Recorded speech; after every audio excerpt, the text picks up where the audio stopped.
Harry Potter series may have ended years ago, but the fandom never stopped digging into the mysteries of the Wizarding world.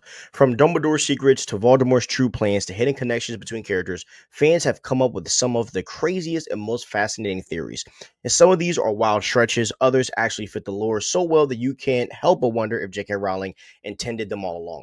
And today we're breaking down the craziest Harry Potter theories that just might change the way you look at the series forever. Welcome to the Loreverse, and we're going to get into some of these theories. So, let's go to the first one, that Dumbledore is death, right? Now let's start with the most famous theory, right?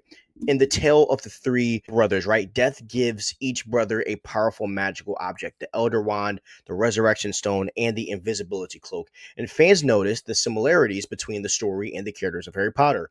Voldemort seeks the Elder Wand. Snape is tied to the Resurrection Stone through his love for Lily. And Harry inherits the Invisibility Cloak. So where does Dumbledore fit in this?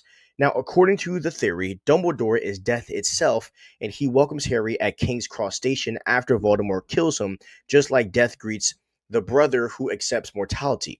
Dumbledore also literally possesses all three hollows at one point. Whether or not Rowling intended this, the parallels are almost too perfect, right? The second, Neville was almost the chosen one. Now, this isn't just a theory. It's canon that Neville Longbottom could have been the chosen one instead of Harry. The prophecy said that a child born at the end of July to parents who had defied Voldemort 3 times could be the one to defeat the Dark Lord. Both Harry and Neville fit the prophecy, but Voldemort chose Harry, making him the chosen one.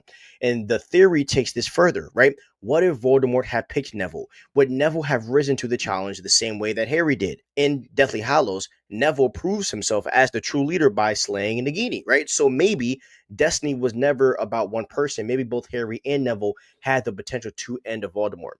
Now, here's another one, right? That Crookshanks was Lily Potter's cat. Here's a fan favorite theory. Hermione's cat, Crookshanks, is unusually intelligent and seems to recognize both Sirius Black and Peter Pettigrew in Prisoner of Azkaban.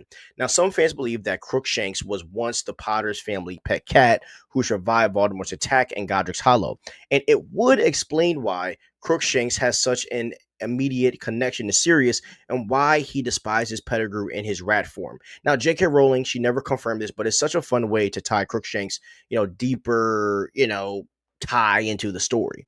Now, another one, Ron is a time traveling Dumbledore. Now, this one is just wild, but I like it. Now, some fans claim that Ron Weasley is actually a young Albus Dumbledore time travel back to live out Harry's story. Now, what's the evidence? Both share red hair, love sweets, and have similar scars and injuries, right? Ron's broken leg, Dumbledore's hand, and they both are also extremely loyal to Harry and see him as the key to fight against Voldemort. Now, is this one a bit of a stretch? Obviously, but it's one of those theories that shows how deeply fans, think about connection in the story. Now, here's another one for you. Harry is immortal after defeating Voldemort. Now, because Harry became the Master of Death by possessing all three hollows, some fans argue he may actually be immortal, right? He gave up the Elder Wand, dropped the Resurrection Stone, and only kept the cloak. But in doing so, he accepted death and fulfilled the tale of the third brother. Now, if that's true, Harry might live forever, or at least be protected from death in a unique way. Now, imagine a future where Harry watches generations of wizards grow up, cursed and blessed by the Hollows. Here's another one. Draco wasn't really a Death Eater. Another popular theory out there is that Draco Malfoy was never truly loyal to Voldemort. Instead, he was only forced into becoming a Death Eater because of his family, and Dumbledore knew it. His mission to kill Dumbledore and Half-Blood Prince was really a test, one that Snape ultimately completed with the Unbreakable Vow.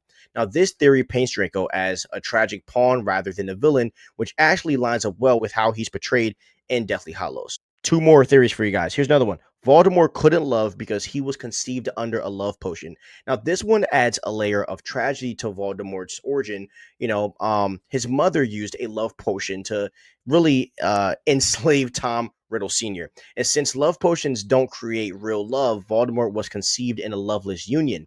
And some fans theorize that is why Voldemort was born incapable of love.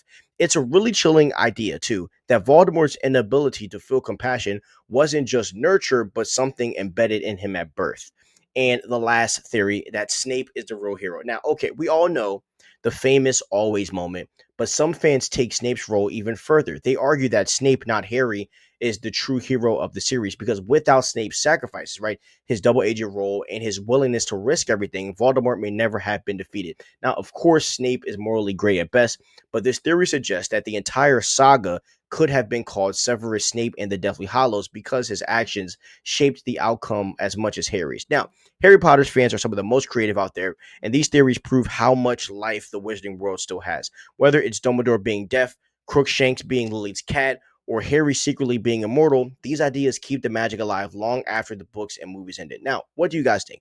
Are some of these theories just too crazy, or could there have been hidden truths that J.K. Rowling just never like she'll never reveal them. Like these just be, hidden truths that we'll just have to say is hidden without proof. Let me know what your favorite theory is in the comments. Hope you guys have a great day. Stay crispy. Please like and subscribe. Peace out. Stay right. Whatever. Bye.